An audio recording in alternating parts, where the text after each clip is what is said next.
Hi అండి, అందరూ బాగున్నారా? కుమారి ఆంధ్ర రుచులకి స్వాగతం. ఈరోజు మనం మిల్లెట్ దోశలు చేసుకుందాం. ఇదిగోండి, మినపగుళ్ళు పోసాను. ఇదిగో మినపగుళ్ళు 2 కప్పులు తీసుకున్నాను. మినపగుళ్ళు ఇదిగో బ్రౌన్ రైస్ 1 కప్పు తీసుకున్నాను. మిల్లెట్స్ 1 కప్పు తీసుకున్నాను. ఇదిగో రాగులు 1 కప్పు తీసుకున్నాను. ఆడుకునే ముందు ఒక అరగంట ముందు ఇవి నీళ్ళల్లో నానబెడతాను. అటుకులు ఇవి ఒక 3 స్పూన్లు, పిండి చాలా ఎక్కువ అయ్యేలా ఉంది కదా. 3 స్పూన్లు శనగపప్పు, ఇగో మెంతులు బాగా వస్తాయి. ఇవన్నీ ఒక 4 గంటలు నానబెట్టుకుని దోశలు వేసుకుందాం.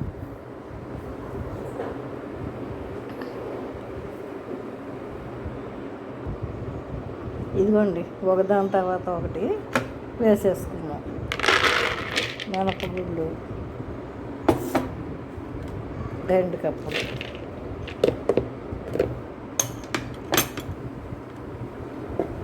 Brown rice 1 cup, millets 1 cup, ఇది రాగులు 1 కప్పు. 1 ఇంచు తక్కువ. ఈ కప్పులు పెద్దవి కదా. ఇవైతే కొలతలే, దీంతో సమంగానే అన్నీ తీసుకున్నాను అనుకోండి. ఇంకా ఇగో ఇవి కూడా ఇందులో వేస్తాం. ఆడేటప్పుడే ఉప్పు వేసేసుకున్నాం. ఇవన్నీ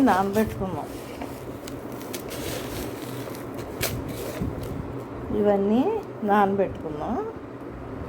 ఇవి ఒక అరగంట ముందు కడిగి పక్కన పెట్టుకుని ఆడేటప్పుడు ఇవి కూడా వేసుకుంటే క్రిస్పీగా చాలా బాగా వస్తుంది.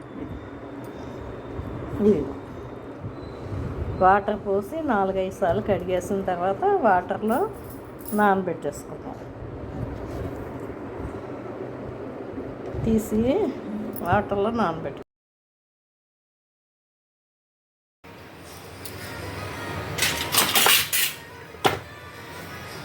ఇదిగోండి దోశ పిండి. ఇదిగో ఎంత బాగుందో చూసారా. ఇలాగా ఒక నైట్ అంతా బయట వదిలేస్తే ఇలాగా ఉబ్బి బాగుంటుంది.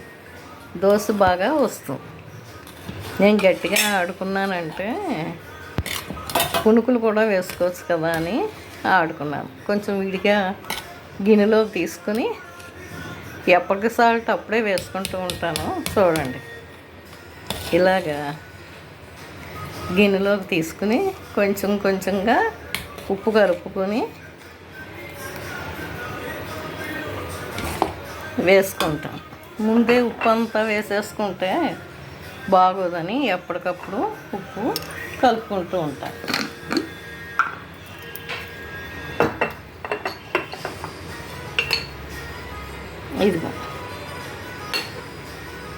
ఇదిగో కొంచెంగానే తీసుకున్నాను కదా పిండి,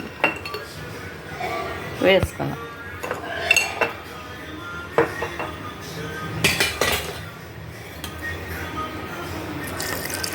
కొంచెం వాటర్ వేసుకుని కలుపుకున్నా. ఈలోగా పెనం వేడెక్కింది.